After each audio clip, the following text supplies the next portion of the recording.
Pomeriggio tragico sulle strade, una vittima, una donna di 70 anni morta in un frontale in zona industriale Oderzo. Poco prima, dopo incidenti in A4 tra San Donà e Cessalto, perde la vita il conducente di una Porsche che non si era accorto della coda e non ha fermato in tempo. Ladri nella notte a casa dell'ex presidente della provincia Gianni Mazzonetto. Lui e la moglie si sono ritrovati davanti ai malviventi che, scoperti, sono fuggiti. Venditore ambulante di fiori rapinato a Santa Maria dei Battuti a Treviso. Ecco il video dell'aggressione da parte della baby gang di 7 giovanissimi. La violenza è iniziata con 2 calci all'uomo. Ha danneggiato i macchinari di una lavanderia automatica ed è stato denunciato dai carabinieri che lo hanno identificato grazie alle telecamere. È successo a San Biagio di Callalta. Dopo la lettera al sindaco e la minaccia da parte della mamma di incatenarsi davanti all'abbazia, il comune di Vidora ha deciso di non fare il palio nel luogo in cui è morto Alex Marangoni. 10 avvocati indagati dalla procura per truffa ai danni dello Stato. Invece di fotocopiare i fascicoli li hanno fotografati omettendo di pagare i diritti. È scattata la segnalazione all'ordine. Cambiano dal 1° settembre nell'ULSS 2 le regole per disdire visite ed esami prenotati. Bisognerà farlo 4 giorni prima della prenotazione, altrimenti si dovrà pagare per intero la prestazione. Cresce al Lido l'attesa per l'inaugurazione ufficiale di questa sera dell'81esima mostra del cinema di Venezia, VIP sul red carpet e grande entusiasmo del pubblico. Appuntamento in diretta con gli alpini domenica mattina su Antenna 3 dal Monte Tomba. Trasmetteremo la cerimonia del 65esimo pellegrinaggio sui luoghi della Grande Guerra. Eccoci in diretta con l'edizione di Treviso, buonasera. Avete sentito dai titoli che è stato un pomeriggio davvero tragico sulle strade della Marca e ai confini con il veneziano per quanto riguarda la A4. Partiamo dalla notizia di pochi minuti fa, un incidente mortale costato la vita a una donna. Vediamo le immagini che ci ha mandato la nostra Edi Caliman che è sul posto, una donna di 70 anni all'incrocio tra Via Verdi e Via Baite a scontrarsi frontalmente 2 auto con questa automobilista residente nella casa proprio di fronte al luogo dell'incidente di 70 anni appunto che ha avuto la peggio. Sul posto per i rilievi i vigili del fuoco di Motta, medico, infermieri del SUEM 118, la polizia locale che indaga sulla tragedia. Poco distante dal luogo dell'incidente alcune squadre dei pompieri erano al lavoro per spegnere l'incendio che stava interessando tra l'altro un camion che stava trasportando bombole di gas e sono intervenuti anche i carabinieri della tenenza di Oderzo. Purtroppo lo vedete, per questa automobilista non c'è stato nulla da fare. Soccorritori che si sono davvero dovuti spostare da un posto all'altro nel pomeriggio perché poco dopo le 16 di oggi i vigili del fuoco erano intervenuti in A4 tra San Stino e Portogruaro per un incidente stradale che aveva coinvolto 5 mezzi pesanti con 2 autisti rimasti feriti. Ma qualche minuto dopo le 17 un altro incidente sempre in A4 tra San Donà e Cessalto ha causato invece una vittima perché un automobilista a bordo di una Porsche con targa slovena che non si sarebbe accorto della coda è finito difatti sotto un mezzo pesante tamponandolo e morendo sul colpo. I vigili, lo vedete dalle immagini, hanno messo in sicurezza i mezzi, purtroppo anche in questo caso non c'è stato nulla da fare. Questa è la cronaca dalle strade per il momento. Adesso parliamo di furti, come purtroppo spesso accade, perché c'è stata una vittima eccellente, la chiamiamo così questa volta. In diretta da Zero Branco ci sono Lucio Zanato e Federico Fusetti insieme a Gianni Mazzonetto, ex presidente della provincia di Treviso, che insieme alla moglie purtroppo i ladri se li ha trovati davanti stanotte. A te Federico. Sì, buonasera Lina, buonasera ai telespettatori, da me e da Lucio Zanato che adesso ci accompagna un po' nel racconto di quello che è accaduto. Ringraziamo Gianni Mazzonetto, ex brillante presidente della provincia di Treviso negli anni 90, che ci ha aperto le porte di casa, lo ringraziamo, facciamo vedere il minimo indispensabile naturalmente, e però insomma adesso il sorriso c'è, però la paura immagino sia stata tanta. Che cosa è successo? Sì, trovarsi di notte improvvisamente un estraneo in casa con la pila puntata in faccia non credo che sia divertente. Qui c'è un problema a mio avviso gravissimo di sicurezza, cioè chi si occupa di queste cose dovrebbe pensarci. A noi, a mia moglie, che è stata lei che si è trovata questa cosa in faccia, c'è uno shock violentissimo, ma ci è andata bene. perché noi siamo due persone anziane, giustamente lei ha detto che io ero presidente negli anni 90, è vero, sono passati molti, quindi gli anni sono molti, siamo due persone anziane e qui siamo in balia, perché questi sono capitati, il cane meraviglioso che è sempre molto attento, Lucky sì, non ha fiatato e quindi probabilmente sono intervenuti anche su di lui. Cosa c'è da pensare? C'è da pensare che probabilmente siamo stati studiati come oggetti di attacco. Tra l'altro diciamo solo che siamo a Zero Branco, ma siamo in mezzo ad altre case, è vero, ha una proprietà intorno all'abitazione, però insomma le case sono qui a pochi metri intorno a lei. Ci fa vedere cos'è successo, quindi sono entrati qui da fuori, non sappiamo bene da dove, e poi hanno aperto la porta di casa, grazie Lucio che ci segui, e qui cos'è successo? Sì, Luigina stava arrivando dal bagno e si è trovata di fronte a questo signore. Chiaramente lei è riuscita, spiegava anche ai carabinieri, a capire la misura di questa persona, ma lei aveva il faro puntato in faccia. Per fortuna che non l'hanno picchiata, grazie a Dio, lei ha urlato e la persona è scappata. Non sappiamo dove, io ho chiamato intanto i carabinieri, è sceso, il cane ha continuato a dormire e questo è il segnale, cioè era tutta un'organizzazione che a mio avviso mette paura. Non solo a me, ma mette paura, credo, a tutte le persone che si trovano nella mia situazione, e siamo in tanti. È vero che alla mia età a un certo punto dobbiamo anche andarcene, ma in maniera così poco elegante non mi sembra che anche sia no. massimo. Per trarre un po' di lezione da questo, lei oggi cosa ha fatto insieme ai suoi familiari e a sua figlia? Diciamo che insomma è la prima cosa che ha fatto. La fortuna di avere una figlia ingegnere che è venuta giù e ha già installato tutte le telecamere di sicurezza, adesso mette tutti gli allarmi in giro. Probabilmente devo ringraziare voi giovani che siete bravi con le nuove tecnologie, perché per me è sempre stato un problema. E ha sistemato, abbiamo messo dappertutto impianti per vedere, anche se io gliel'ho detto anche ai carabinieri, non sono tranquillo. Cioè questa gente che ha il coraggio di presentarsi di notte alle 4 in casa ed entra tranquillamente, cosa gliene frega delle telecamere se vogliono fare un'azione? Il problema è a monte, cioè qua i signori che hanno in mano la sicurezza, parlo dei nostri politici, ci devono pensare. Noi costituiamo un esempio, a mio avviso, di una gravità inaudita. Grazie mille a Gianni Mazzonetto, saluti naturalmente anche sua moglie e grazie per l'ospitalità.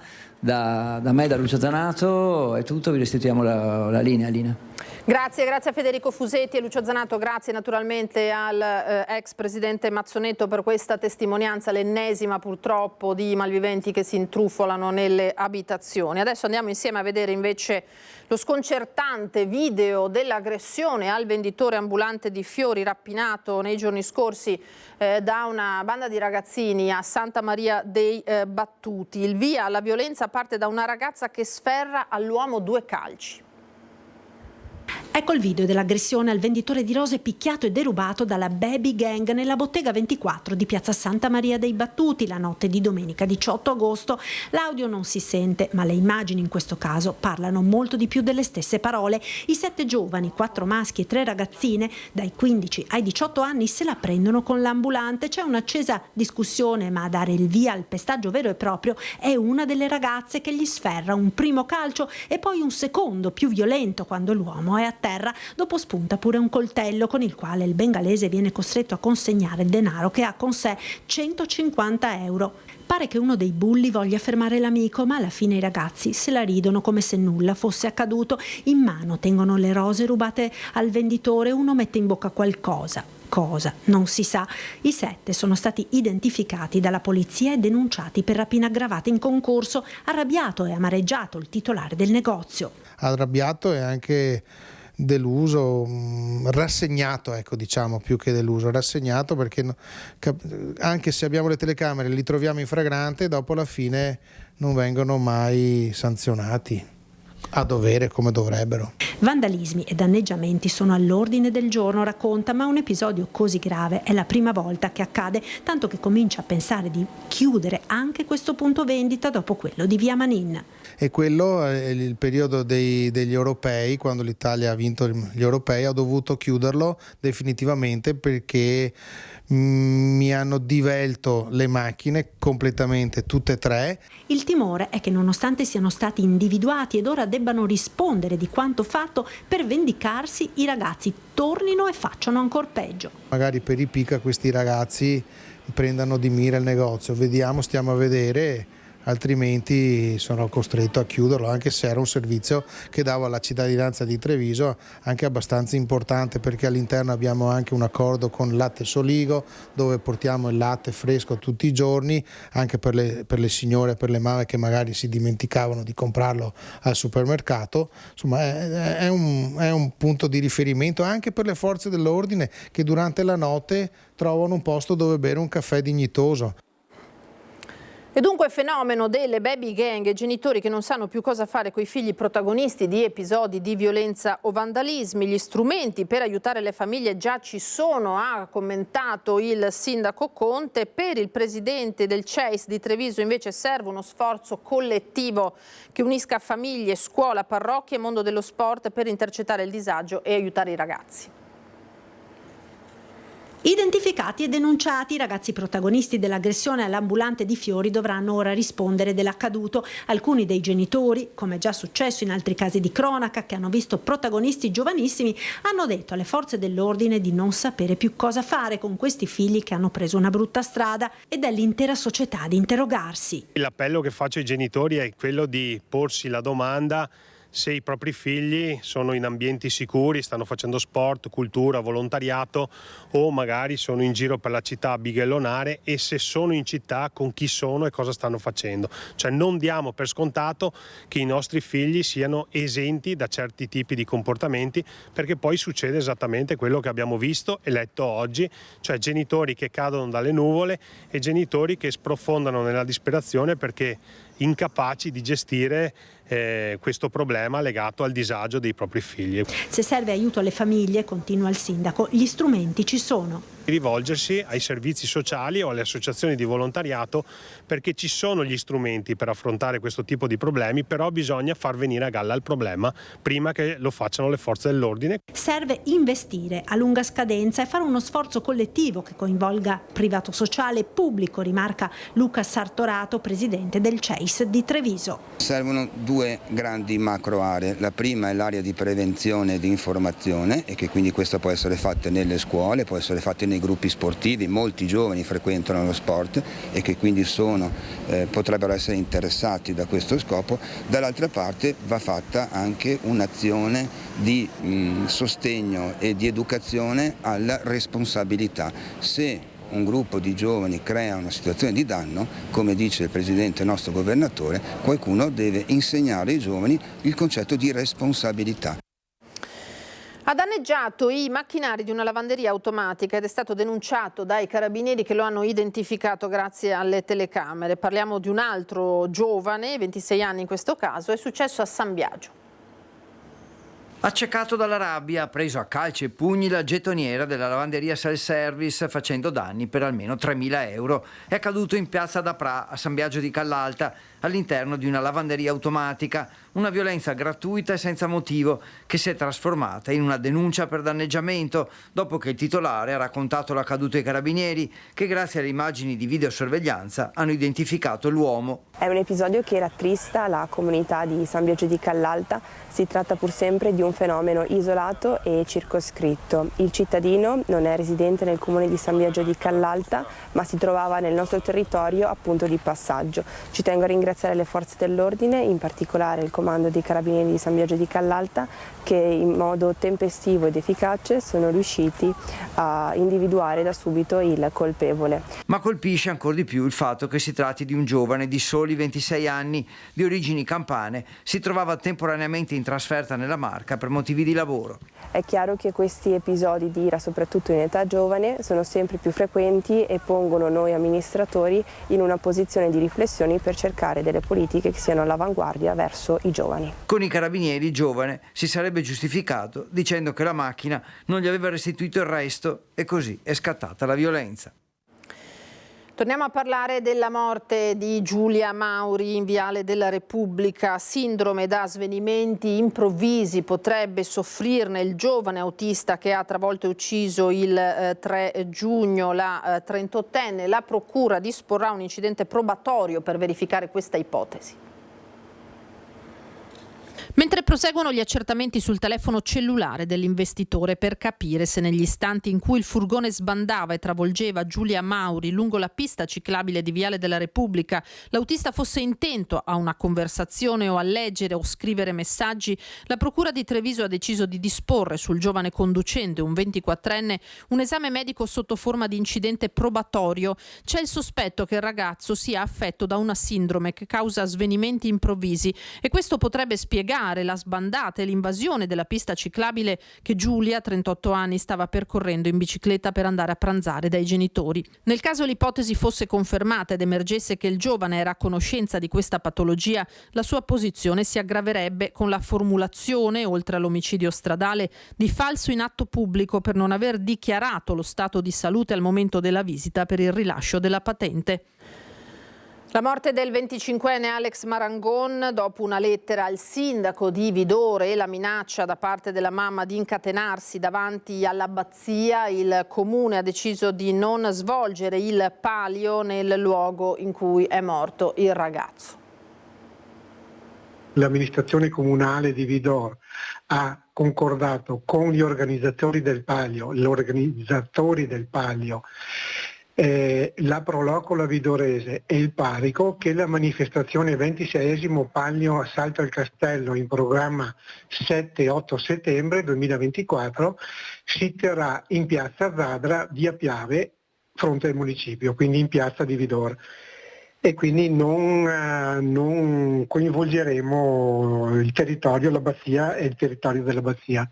Quindi abbiamo cambiato il programma. La decisione comunicata dal sindaco di Vidor arriva dopo le dichiarazioni di Sabrina Bosser, la mamma di Alex Marangon, il 25enne che proprio in quell'abbazia ha perso la vita 2 mesi fa e sulle cui cause non ci sono ancora risposte. La donna è andata su tutte le furie all'idea che quel luogo fosse ancora una volta teatro di iniziative o eventi come il palio. Per questo aveva scritto anche al sindaco. Non vogliamo che venga aperta l'abbazia al pubblico per fare qualsiasi evento. È una cosa scandalosa che abbiano solo pensato di aprire l'abbazia per questo. Sabrina e il resto della famiglia non si danno pace, soprattutto perché sembra che dalla morte di Alex siano state commesse alcune leggerezze, dice. Prima fra tutte la celebrazione di un matrimonio il giorno seguente alla scomparsa del ragazzo. Lei è stata una cosa scandalosa, con tutte le forze dell'ordine, tutti i soccorritori. In mezzo a tutto questo è stato fatto un matrimonio. È stato fatto un matrimonio nella chiesa dove è stata celebrata questa cerimonia, questo rito. Cioè noi stiamo combattendo perché venga messo sotto sequestro l'abbazia, e sono 2 mesi, venerdì, e questi fanno eventi come se niente fosse. Alex aveva partecipato a un rito spirituale nella notte tra il 29 e il 30 giugno insieme a una ventina di persone, compresi 2 curanderos colombiani, gli ultimi ad averlo visto vivo. Il corpo è stato ritrovato il 2 luglio sul Greto del Piave, a 4 chilometri dall'abbazia. Oggi la famiglia non ha ancora alcuna risposta e la versione fornita dai testimoni non li convince. Alla mattina alle 11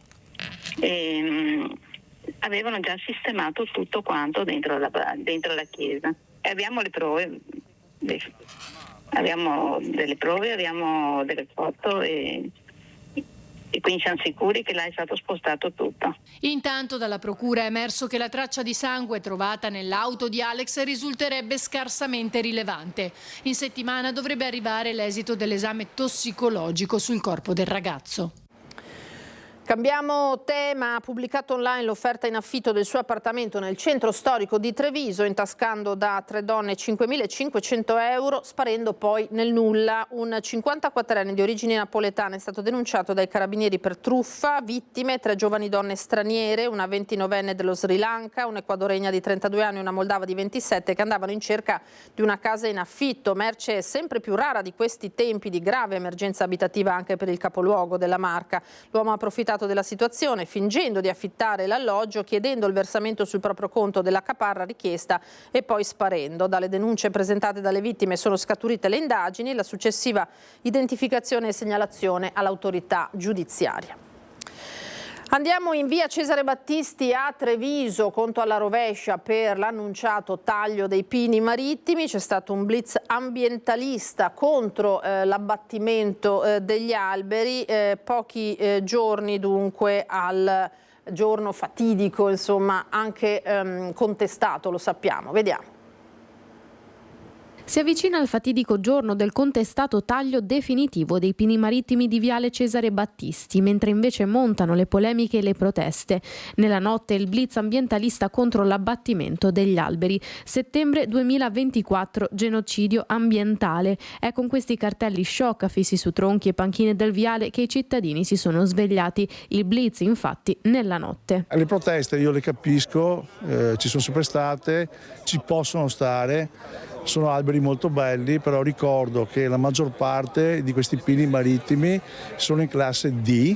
La classe D è la classe di pericolo di crollo. Erano 84 gli alberi originariamente, sono 43, quindi anche senza l'intervento dell'amministrazione i pini sono destinati a cadere. Tra chi minaccia di incatenarsi e chi sposta l'attenzione anche su altri alberi della città. Da giorni infatti circola nei social la denuncia di una residente che ha criticato duramente il taglio dei salici piangenti lungo il canale di Porta Calvi. Proteste che raccolgono consensi nel tam tam social, ma il comune tira dritto. Previsti per lunedì i rilievi, il blocco del traffico e il cambio della viabilità. Da martedì si dovrebbe cominciare con lo sfalcio. Siamo in attesa dell'autorizzazione paesaggistica che dovrebbe arrivare entro la settimana e poi noi siamo pronti per il cantiere.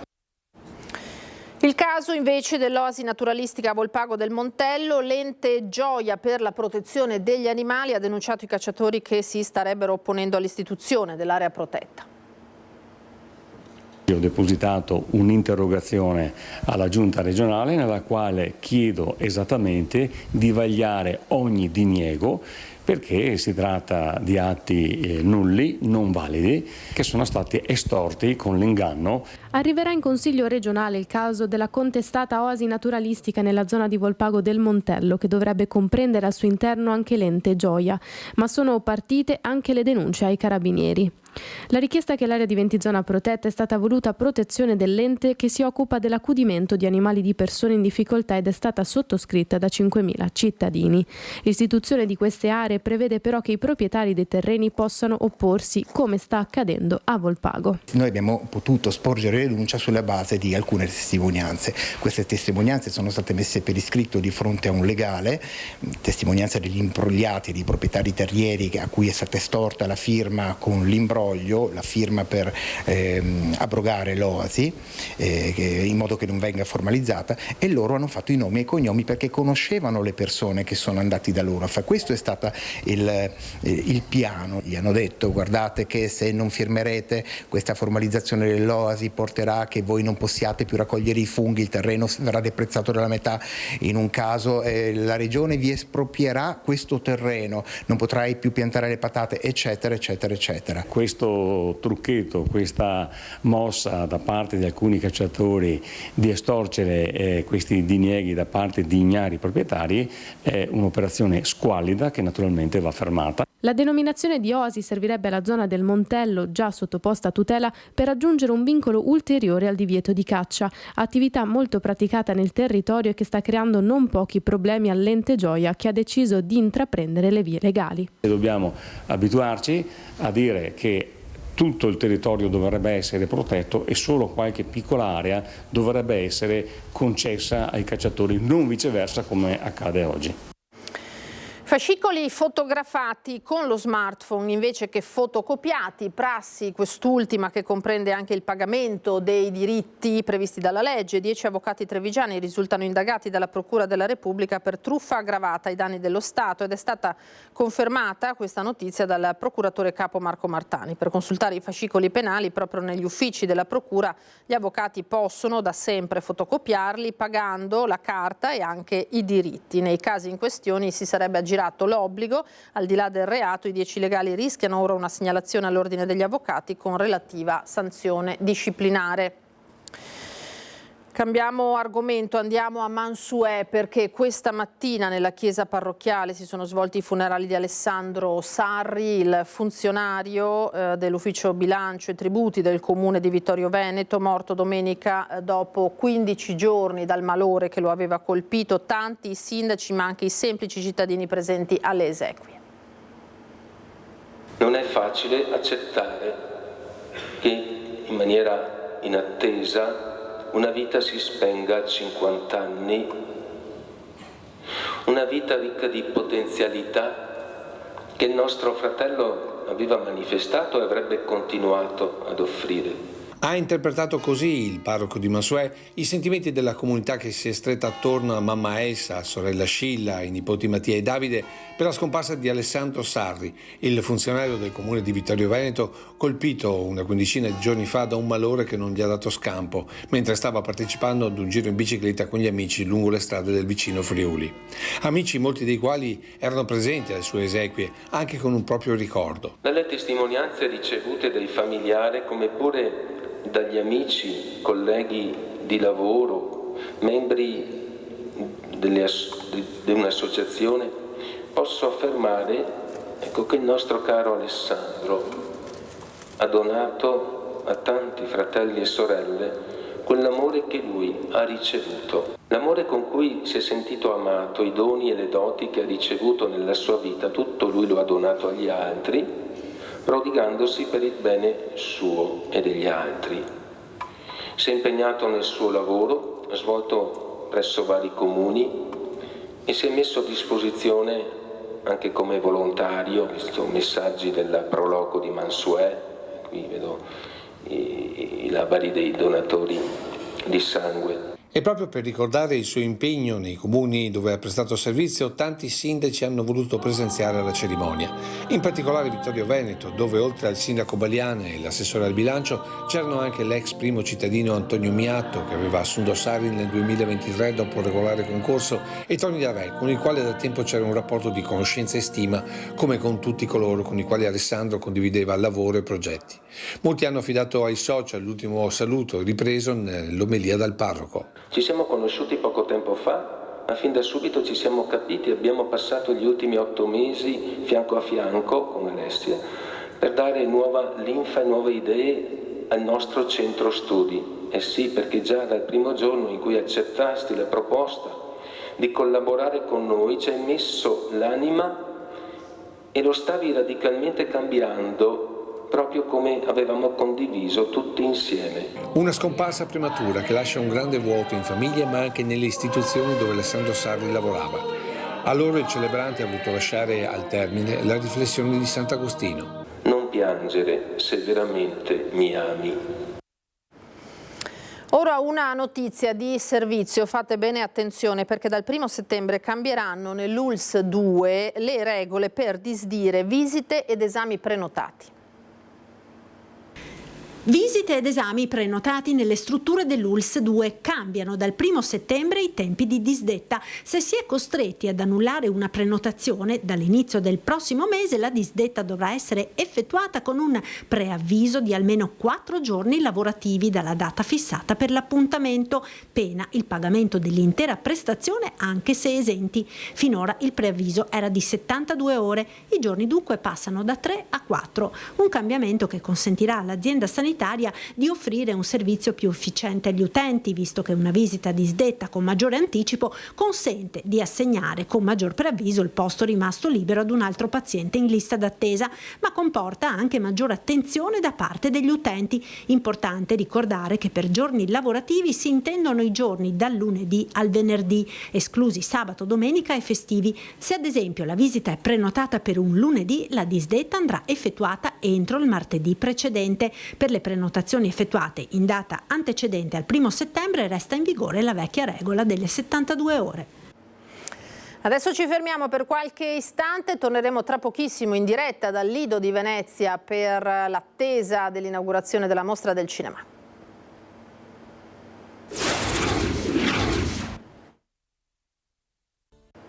Di nuovo in diretta da studio con l'edizione di Treviso dei nostri telegiornali. Allora ci colleghiamo subito con Lido di Venezia, dove ci sono Lorenzo Maier e Nicoletta Rizzetto, perché ormai la serata inaugurale sta per iniziare. Tante le star che stanno calcando il tappeto rosso della Mostra Internazionale del Cinema di Venezia. Lorenzo. Buonasera Lina, a te e ai nostri telespettatori.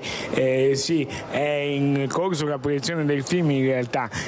Sigourney Weaver è uscita nuovamente, ha fatto vedere a tutti il suo Leone d'Oro e si è anche intrattenuta molto con i fan che dietro le transenne erano a caccia di foto, di autografi. Diciamo che si è concessa molto, è stata acclamata, per cui la Mostra del Cinema è partito bene, con anche il classico rito dei fan in attesa dei divi.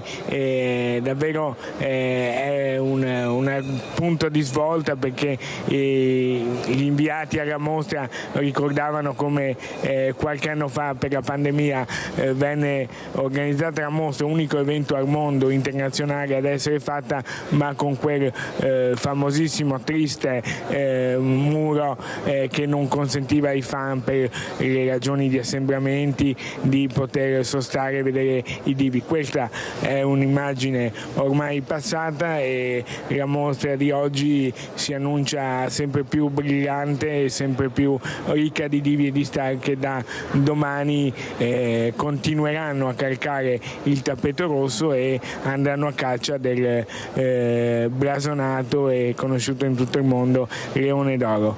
Se non hai domande ti restituirei la linea e auguro a tutti una buona serata.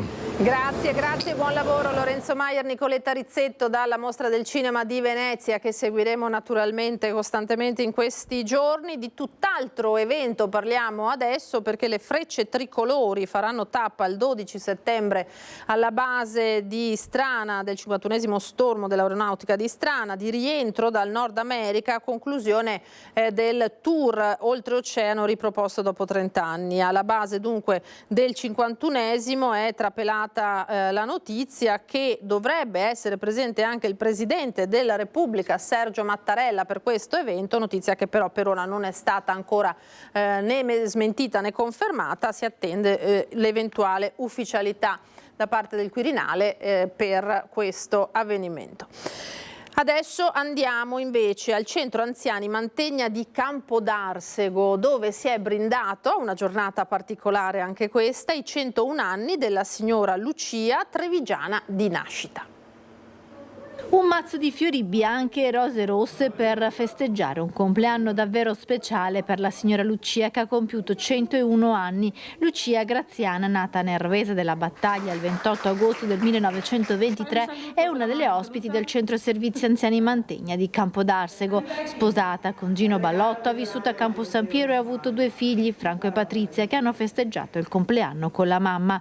Lucia ricorda ancora quando con la cugina si nascondeva a Treviso per paura delle bombe della Seconda Guerra Mondiale. Per anni ha fatto la sarta, ora i suoi passatempi sono giocare a carte, a tombola, leggere romanzi e guardare film. Sempre sorridente e simpatica, non si perde una messa e si rende sempre utile con piccoli servizi in comunità, come piegare le tovaglie. Tanti auguri Lucia, che a 101 anni non ha disdegnato un bicchiere di vino per brindare allo splendido traguardo.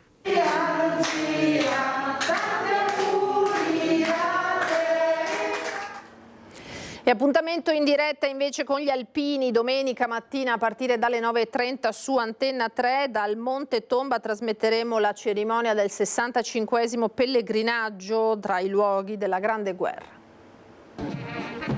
Immagini del pellegrinaggio alpino sul Monte Tomba, che quest'anno si rinnoverà per la 65esima edizione domenica prossima. Un appuntamento con le penne nere, ma anche con le rappresentanze di tutte le nazioni che qui hanno combattuto per la Grande Guerra. Qui si sono consumati i giorni della resistenza italiana dopo Caporetto. Qui sono giunte le pattuglie di Rommel nella lunga corsa verso la vittoria con la conquista della pianura veneta e Venezia, interrotta proprio dal fronte italiano che ha tenuto tra il Grappa e il Piave. Giorni di violenza e morte, di lotta corpo a corpo tra le trincee che molti anni dopo gli alpini hanno riaperto per non dimenticare. E domenica dalle 9:30 Antenna 3 trasmetterà in diretta tutta la manifestazione a partire dallo sfilamento verso la chiesetta dedicata alla Madonna del Tomba, con la deposizione della corona in onore dei caduti italiani e francesi, ma anche di un omaggio floreale al cipo che ricorda i soldati morti nel fronte austro-ungarico. Poi la Santa Messa preceduta dagli alzabandiera delle nazioni che si sono combattute su questo fronte, dagli Stati Uniti all'Ungheria, dalla Gran Bretagna alla Germania, perché il dolore e la morte in guerra non ha confini. E nella riflessione della celebrazione non mancherà il confronto tra le guerre di ieri con quelle che ancora oggi insanguinano le terre dell'Est Europa come del Medio Oriente. Ecco perché partecipare a questi eventi, perché avendo ben chiaro ciò che ha vissuto e sofferto chi è venuto prima di noi, le nuove generazioni si impegnino affinché ciò che è stato non si ripeta mai più.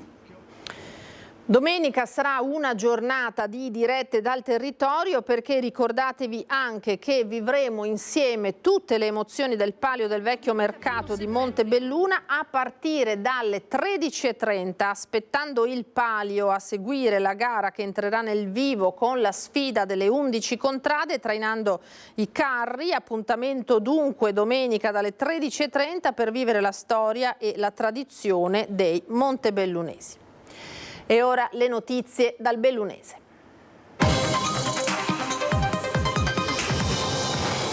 Parliamo di presenze turistiche in provincia di Belluno, numeri in costante aumento al punto da arrivare a ipotizzare la possibilità di contingentare gli accessi alle zone più gettonate. Per la consigliera provinciale delegata al turismo De Francesche però la soluzione ha da ricercarsi nel destagionalizzare. Sentiamo.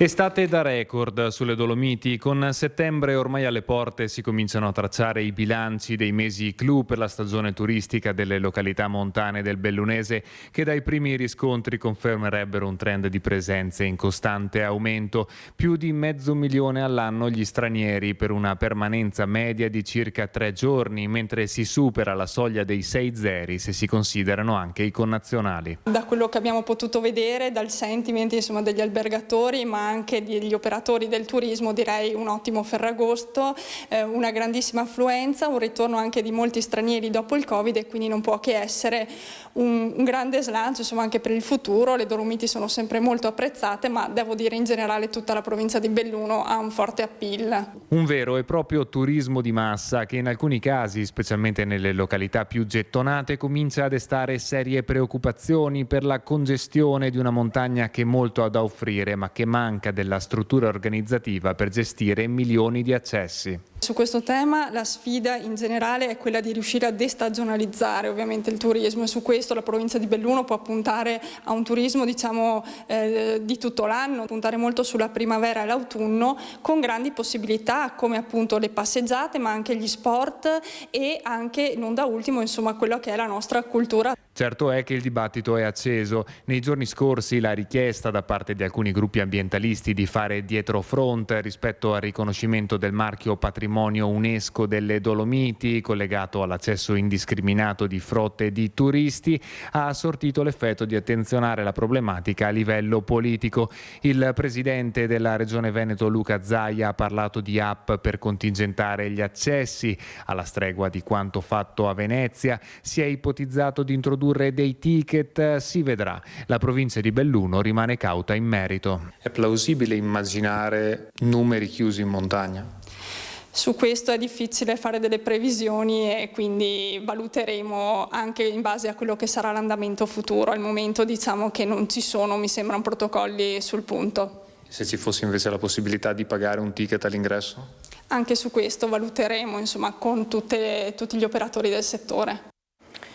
E questa mattina le squadre dei Vigili del Fuoco di Pieve di Cadore assieme al personale sanitario del SUEM sono intervenute per un incidente che attorno alle 6:15 ha coinvolto 4 autovetture di cui una si è ribaltata sulla statale 51 di Alemagna. Siamo in comune di Ospitale di Cadore. Il bilancio è di una persona ferita in maniera non grave. La circolazione è stata temporaneamente interrotta, il traffico deviato su una bretella secondaria per consentire ai Vigili del Fuoco di mettere in sicurezza l'area. L'intervento si è concluso attorno alle 9:30 e il traffico è potuto poi riprendere regolarmente.